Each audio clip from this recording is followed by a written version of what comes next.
কেউ কয় সাক্ষী রোজা। আমাদের এখানে জানি কি বলে, আমি রোজা রাখি যেন বলে, আসলে সব বলে 6 রোজা। নবীজি বলেন মানসামা রমাদানা সুম্মা আতবাহু সিত্তাম মিন শাওয়ালিন কানা কাসিয়ামিদ দাহরি কুল্লিহি। মুসলিম শরীফের হাদিসের মধ্যে আছে, যে ব্যক্তি রমজানের রোজা পরিপূর্ণভাবে আদায় করবে, এরপরে শাওয়ালের চাঁদে 6টা রোজা রাখবে, নবীজি বলেন সে যেন সারা বছর রোজা রাখলো। সুবহানাল্লাহ, সারা বছর রোজা রাখলো। রমজানের 30 রোজা আর শাওয়ালের 6 রোজা, কয় রোজা হলো? 36 রোজা। আল্লাহ তাআলা আদম সন্তানের প্রতিটা নেক কাজের বদলা কমসে কম 10 গুণ দিয়ে থাকে। তাহলে 36 কে 10 দিয়ে গুণ করলে কত হয়? 360 দিন। সারা বছর যদি 365 দিন হয়, তাহলে বছরে 5 দিন রোজা রাখা কি হারাম? বছরে 5 দিন রোজা রাখা কি হারাম? তাই 360 দিন যদি রোজা রাখে, তাহলে সারা বছর রোজা রাখার সমান, নবীজি বলেন। আর যদি মনে করেন যে এই 360 দিনও যদি হয়, চন্দ্রবাস্ত 360 দিন না, এর চেয়ে কম, নবীজি বলেন এই শাওয়ালের 6 রোজা রাখলে সে যেন সারা বছর রোজা রাখলো। সুবহানাল্লাহ। আমাদের জাতির পিতা ইব্রাহিম আলাইহিস সালাম, নাম কি? ইব্রাহিম আলাইহিস সালাম, আমাদের জাতির পিতার নাম। মিল্লাতা আবিকুম ইব্রাহিম ওয়া সাম্মাকুমুল মুসলিমিন। মুসলিম মিল্লাতের একমাত্র শুধুমাত্র পিতা, জাতির পিতা ইব্রাহিম আলাইহিস সালাম। আর তিনি আমাদের নাম রেখেছেন মুসলিম, মুসলমান। ওয়া সাম্মাকুমুল মুসলিমিন, তিনি আমাদের নাম রেখেছেন কি? মুসলমান। ইযা ক্বালা লাহু রাব্বুহু আসলিম ক্বালা আসলামতু লিরাব্বিল আলামিন। হযরত ইব্রাহিম আলাইহিস সালাম কাঠ কাটতেছিলেন কুঠার দিয়ে। আল্লাহ বললেন ইযা ক্বালা লাহু রাব্বুহু আসলিম, হে ইব্রাহিম তুমি মুসলমান হয়ে যাও। আর ইব্রাহিম আলাইহিস সালাম ওই কুঠার দিয়ে খতনা, উক্ত অঙ্গে এই যে সামনের প্রতিরোধ অংশটা কুঠার দিয়ে কেটে বললেন ক্বালা আসলামতু লিরাব্বিল আলামিন, সমস্ত জগৎ সমূহের প্রতিপালক আমি মুসলমান হয়ে গেলাম। সুবহানাল্লাহ। মা কানা ইব্রাহিম ইয়াহুদিয়্যান ওয়ালা নাসরানিয়্যান ওয়ালাকিন কানা হানিফাম মুসলিমা। ইহুদিরা বলে ইব্রাহিম আলাইহিস সালাম ইহুদি, আর খ্রিস্টানরা বলে ইব্রাহিম আলাইহিস সালাম খ্রিস্টান। আর আল্লাহ বলেন যে আমার খলিল পাক্কা মুসলমান। সুবহানাল্লাহ। এইজন্য উলুল আজমি মিনার রাসূল, শ্রেষ্ঠ রাসূল 5 জন। কয়জন? 5 জন। হযরত নূহ আলাইহিস সালাম, হযরত ইব্রাহিম আলাইহিস মুসা আলাইহিস সালাম, হযরত ঈসা আলাইহিস সালাম, 5 নম্বরে সর্বশ্রেষ্ঠ নবী মুহাম্মদুর রাসূলুল্লাহ সাল্লাল্লাহু আলাইহি ওয়াসাল্লাম। তাই আমরা জানতে পারলাম রমজানের পুরা রোজা রেখে শাওয়ালের যদি 6 রোজা রাখতে পারি তাহলে যেন আমরা সারা বছর রোজা রাখলাম, নবীজি বলেছেন। আর আমাদের জাতির পিতার নাম কি? ইব্রাহিম আলাইহিস সালাম। তিনি হজের ঘোষণা দিয়েছেন, ওয়াআতিন ফিন নাসি বিল হাজ্জি ইয়াতুকা রিজালাও ওয়া আলা কুল্লি দামিরিন ইয়াতিনা মিন কুল্লি ফাজ্জিন আমিক। ওয়াআতিন, ইব্রাহিম তুমি আযান দিয়ে দাও। আযান মানে হলো ঘোষণা দেওয়া। তুমি ঘোষণা দিয়ে দাও, হজ ফরজ হওয়া সম্পর্কে তুমি ঘোষণা দিয়ে দাও। তখন মাইক ছিল না, মোবাইল ছিল না, ফেসবুক ছিল না, ইন্টারনেট অনলাইন কোনো কানেকশন ছিল না।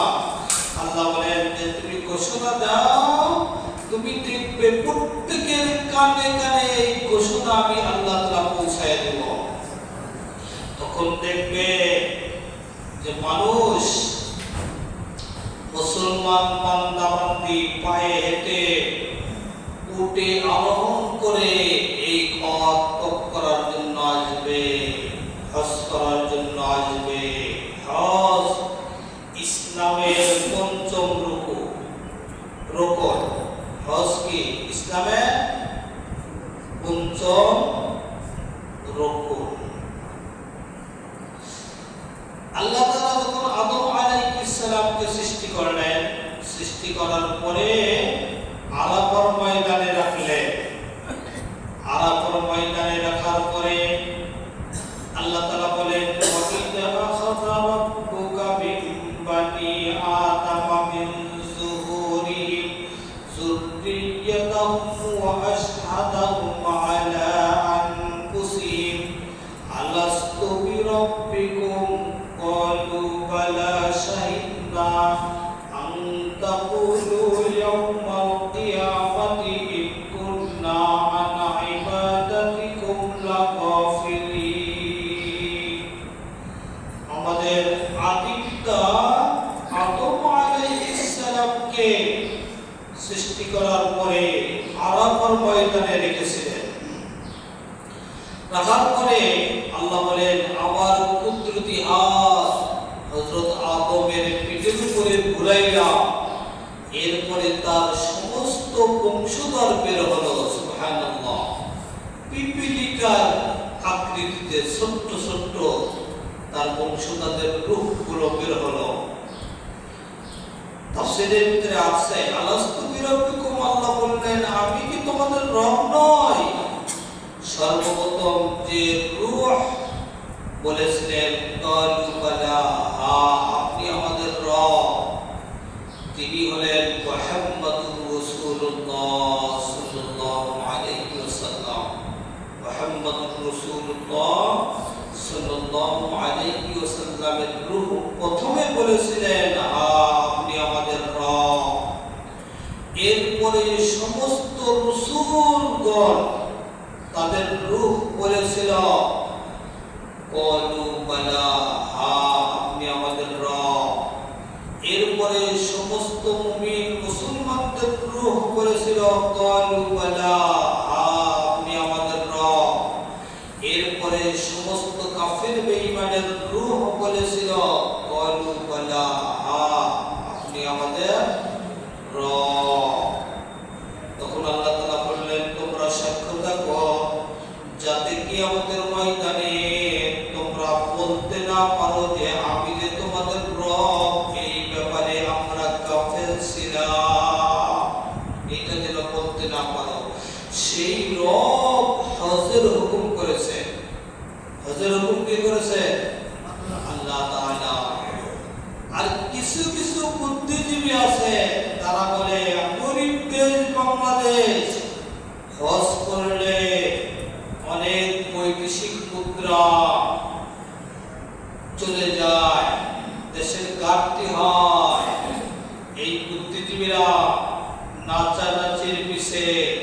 খেলার পিছে হাজার হাজার কোটি টাকা ব্যয় করে, তাদের মাথায় কোনো ব্যথা নাই। আর হজ আসলে তারা এরকম উক্তি করে, কোরবানির সময় তারা উক্তি করে, আরে এই লক্ষ লক্ষ পশু জব করা হইতেছে, এটা দেশের সম্পদ, লস হইতেছে। নাউজুবিল্লাহ, নাউজুবিল্লাহ, বলে লস হইতেছে। লস না লাভ? লাভ, লস হইতেছে। এই পশুগুলো যদি সারা বছর কম কম করে জমা করা হতো, তাহলে সারা বছরের পুষ্টির যোগান দেওয়া যেত। নাউজুবিল্লাহ। আচ্ছা, এই যে কোরবানির সময় যে পশু জমা করা হয়, গরু বাচ্চা দেয় কয়টা বলেন তো? একটা দেয়, অধিকাংশ সময় একটা দেয়। কুত্তা বাচ্চা দেয় কয়টা? 4টা, 5টা, 6টা, 7টা পর্যন্ত দেয়। কুত্তা কয়টা খান আপনারা? আমরা কয়টা খাই? একটাও খাই না। খাই কি? খাই না। আর গরু পাইকারি দরে আল্লাহ হালাল করে দিয়েছেন, পাইকারি দরে খায়। একটু আপনার হাত দিয়ে বলেন তো, গরু বেশি না কুত্তা বেশি? গরু বেশি। গরু হালাল, ওর মধ্যে আল্লাহ বরকত দিয়ে দিয়েছেন। সুবহানাল্লাহ। এই জন্য একটা বাচ্চা দেয়, পাইকারি দরে খায়। এরপরে গরু বেশি। কুত্তা 7টা 8টা বাচ্চা দেয়। এটা হালাল নয়, হারাম প্রাণী। এই জন্য এর মধ্যে কোনো বরকত নাই। নবীজি বলেন, وقال رسول الله صلى الله عليه وسلم تابعوا بين الحج والعمرة فإنهما ينفيان الفقر والذنوب رواه الترمذي والنسائي। নবীজি বলেন, তোমরা লাগাতার হজ এবং উমরা করতে থাকো। আর এটা করলে কি হবে? হজ, উমরা এবং দরিদ্রতা এবং গুনাহ, এই দরিদ্রতা এবং গুনাহ, হজ, উমরা, এই 4টা জিনিস একসাথে থাকতে পারে না। হজ উমরা করলে তোমাদের গুনাহও মিটে যাবে, আল্লাহ তাআলা তোমাদের সম্পদের মধ্যেও বরকত দিয়ে দিবেন, আরো ধনী বানাইয়া দিবেন আল্লাহ তাআলা। নবীজির কথা বিশ্বাস হয় না? এমন ভাবে গুনাহ মিটাইয়া দেওয়া হয়। নবীজি বলেন, কামার যেরকম পুরানো লোহা পরে পুরাইয়া পরিষ্কার করে না, অনুরূপ ভাবে ওই ব্যক্তি গুনাহ থেকে পবিত্র হয়ে ওই রকম পরিষ্কার হয়ে যায়। নবীজি বলেন, এমন মাসুম হয়ে যায়, ওয়ালাদাতুহু উম্মু, যে তার মা তাকে কেবল প্রসব করলো। এইজন্য হজ যাদের উপর খরচ হয়েছে, নবীজি বলেন, তোমরা তাড়াতাড়ি করো। এটা কি করিও না, দেরি করিও না, তাড়াতাড়ি করো। হজ খরচ হইলে আর দেরি করিও না। হযরত আবু উমামা রাদিয়াল্লাহু তাআলা আনহু হইতে বর্ণিত, নবীজি বলেন, তোমাদের উপর যখন হজ ফরজ হয়ে যায় আর দেরি করিও না। যদি দেরি করো, হাজাতুন যাহিরাতুন, তোমাদের আবার অভাব চেপে ধরতে পারে, আর হজ করতে পারবে না। অভাব চেপে ধরতে পারে, তীব্র অভাব আসতে পারে। এই হজ খরচে টাকা আছে, আগামী বছর যাব, আগামী বছর যাব, আগামী বছর যাব, এরকম করতে করতে যদি তুমি গরিব হয়ে যাও, তোমার উপর হজ যে খরচ ছিল তোমার জিম্মায় থেকে যাবে, তুমি গুনাহগার হবে। অথবা নাম্বার 2, সুলতানুন জাইরুন, এমন হতে পারে যে অত্যাচারী বাদশার তালে পড়ে যাবা, আর হজ করা হবে না। বর্তমানে যেরকম যুদ্ধ বেশি বেঁধেছে, আরবের যে যুবরাজ খুব ভালো মানুষ, তাই না? খুব ভালো মানুষ। এখন সামনে আবার হজ বন্ধ হয় কিনা, এইরকম সমস্যা, অত্যাচারী বাচ্চার কবলে পড়তে পারো। অথবা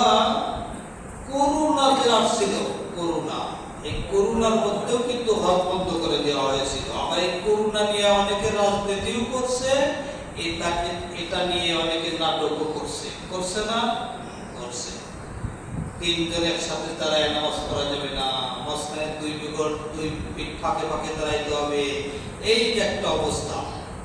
অথবা মারাদুন হাবিসুন, গুরুতর অসুস্থ হয়ে যেতে পারো, এই জন্য হজ ফরজ হয়েছে, তুমি আর দেরি করিও না। এটা আল্লাহর হুকুম, এটা অপছন্দনীয় করিও না, এটা অপছন্দ করো না। এটা কার হুকুম? অপছন্দ করলে কি হয়? যালিকা বিআন্নাহুম কারিহু মা আনজালাল্লাহু ওয়া আহবাতা আমালাহুম। যারা আল্লাহর আয়াতের কোন বিধানকে অস্বীকার করে না, একটু অপছন্দ করে, সঙ্গে সঙ্গে আল্লাহ বলেন তার জিন্দেগির সমস্ত আমল আমি আল্লাহ তাআলা ডিলিট করে দিয়ে, একটু অপছন্দ করলে। ওয়ালিল্লাহি আলান নাসি হিজ্জুল বাইতি মান ইসতাতা ইলাইহি সাবিলা। আল্লাহ বলেন যে ব্যক্তি এই মক্কা, পবিত্র মক্কা শরীফ হজ করা, পবিত্র মক্কা মদিনা পৌঁছা পর্যন্ত যার সামর্থ্য আছে, এতটুকু সময় পর্যন্ত পরিবারের ভরণ পোষণের ব্যবস্থা আছে, তার উপরে হজ খরচ। অনেকে কয় যে এখন হজ করলে হজ ধরে রাখতে পারবো না, একটু পুরা হয়, ছেলে মেয়ে বিয়ে দিয়ে শেষ করি, নাতিপুতি বিয়ে দিয়ে শেষ করি, এরপরে হজে যাব। আমি আপনি যে বুড়াইয়া মরবো তার কোনো তো সিকিউরিটি আছে? তার কোনো সিকিউরিটি আছে? আছে নাই। এইটা বোঝায় যে ছেলে যুবক হয়েছে, মেয়ে যুবতী হয়েছে, বিয়ে না দিয়ে কেমনে হজে যায়, কেন বাড়িঘর ছাড়তে হয়, জমি জমা কিনতে হয়, এইরকম করতে করতে আর হজ করা হয় না। ছেলে মেয়ে যুবতী অবস্থায় বিয়ে না দিয়ে আমরা নামাজ করি না? নামাজ পড়ি, রোজা রাখি, আরো যত কোরবানি করি, আরো যত বিধানগুলো আছে পালন করি, তাহলে হজ কেন করা যাবে না? চাকরি করি, গৃহস্থগিরি করি না? ছেলে মেয়ে বড় থাকা অবস্থায় এগুলো যদি চলে, আমি নামাজ পড়তেছি, ছেলে মেয়ে যুবক যুবতী থাকা অবস্থায় রোজা রাখতেছি, এরপরে চাকরি করতেছি, গৃহস্থগিরি করতেছি, ব্যবসা বাণিজ্য করতেছি, এই অবস্থায় যদি এগুলো চলে, তাহলে হজ করা কেন চলবে না? ছেলে মেয়ে বড় হয়েছে, আল্লাহ যখন ব্যবস্থা করে দিবেন, যখন কবুল করবে, তখন এদের বিয়ের ব্যবস্থা হবে। এখন হজ ফরজ হয়েছে, এখনই হজে যেতে হবে। কি বলেন? এটা নবীজির নির্দেশ। এখন হজ ফরজ হয়েছে, এখনই যাইতে হবে। যদি এই অবস্থার মধ্যে যদি বলা হয় তোমার তো একটা সুযোগ আছে, কি সুযোগ? বলে ইউরোপ কান্ট্রিতে যে দেশ পছন্দ, এই দেশেই সেই দেশেই তোমার চাকরি। 5 বছর। কয় বছর? 5 বছর। আর 10 বছর যদি করতে পারো, তাহলে ওই দেশের তুমি নাগরিকত্ব পাবে। আর তোমার বেতন হবে প্রতি মাসে 20 লক্ষ টাকা। তখন এই লোকটা বলবে নাকি আমার ছেলে মেয়ে দেখবে কে, আমার ব্যবসা বাণিজ্য দেখবে কে, আমার ছেলে বড় হয়েছে আগে বিয়ে দিই তারপরে যাব, আমার মেয়ে যুবতী হয়েছে আগে বিয়ে দিই তারপরে যাব, আমার ক্ষেত খামার আগে ঠিক করি তারপরে যাব, এই কথা বলবে না? বলবে যে 5 বছর একটু বাড়ায়া দেওয়া যায় না, মেয়াদ একটু বাড়ায়া দেওয়া যায় না, 20 লাখ টাকা প্রতি মাসে পাওয়া যাবে, মেয়াদ একটু বাড়ায়া দেওয়া যায় না? হ্যাঁ দেওয়া যাবে 10 বছর। বলে আলহামদুলিল্লাহ, তখন আর এই ওজন থাকে না। কি বলেন? বুঝাইতে পারছি তো? আর হজের বেলায় যত রকমের এইরকম সুতা ভাঙ্গাইতে থাকি, এই জন্য আল্লাহ তাআলা বোঝার তৌফিক দান করেন। মান হাজ্জা ফালাম ইয়ারফাস ওয়ালাম ইয়াফসুক রাজআকা ইয়াউমিন ওয়ালাদাতুহু উম্মা। নবীজি বলেন যে ব্যক্তি হজে যায় কোনো ফাসিকি কাম না করে, কোনো গুনার কাজ না করে, মিথ্যা না বলে, কাউকে কষ্ট না দেয়, হারাম মাল ভক্ষণ না করে, শরীয়তের কোনো বিধান পরিত্যাগ না করে, সে যখন হজ করবে এমন নিষ্পাপ হবে যে তার মা তাকে কেবল প্রসব করলো। সুবহানাল্লাহ। وقال رسول الله صلى الله عليه وسلم في قول الحج أشهر معلومات شوال وذو القعدة وذو الحجة। নবীজি এই আয়াতের তাফসীর করতে বলেন, তাফসীর করে বলেন যে হজের মাস নির্দিষ্ট মাস কি কি? শাওয়াল, জিলকাদ, জিলহজ। বলেন শাওয়াল, জিলকাদ, জিলহজ, এই তিন মাস কিসের মাস? হজের মাস। আর হজের ফরজ হলো তিনটা। হজের ফরজ কয়টা? তিনটা। এক নম্বরে ইহরাম করা, দুই নম্বরে জিলহজের 9 তারিখে আরাফার ময়দানে অবস্থান করা, নাম্বার 3 তওবে জিয়ারত করা। এই তিনটার মধ্যে সর্বশ্রেষ্ঠ ফরজ হলো 9 জিলহজ আরাফার ময়দানে অবস্থান করা। এটা ওই দিন ছাড়া আর হবে না। আর যে দুইটা আছে অন্যান্য দিন করা যায়, কিন্তু 9 জিলহজ আরাফার ময়দানে অবস্থান করা এটা ওই দিন ছাড়া হজ হবে না। এই জন্য নবীজি বলেন হজ হলো জিলহজ মাসের 9 তারিখে আরাফার ময়দানে অবস্থান করার নাম। হজ তিন প্রকার। হজ কয় প্রকার? তিন প্রকার। এক নম্বরে হজ্জে ইফরাদ, ইহরাম করে হজের মাসসমূহের মধ্যে ইহরাম করে শুধুমাত্র ফরজ হজ সম্পাদন করাকে হজ্জে ইফরাদ বলে। নাম্বার 2 হজ্জে কিরান, ইহরাম করে একই ইহরামে আগে উমরা করা, এরপরে ফরজ হজ আদায় করা, এটাকে বলা হয় হজ্জে কিরান।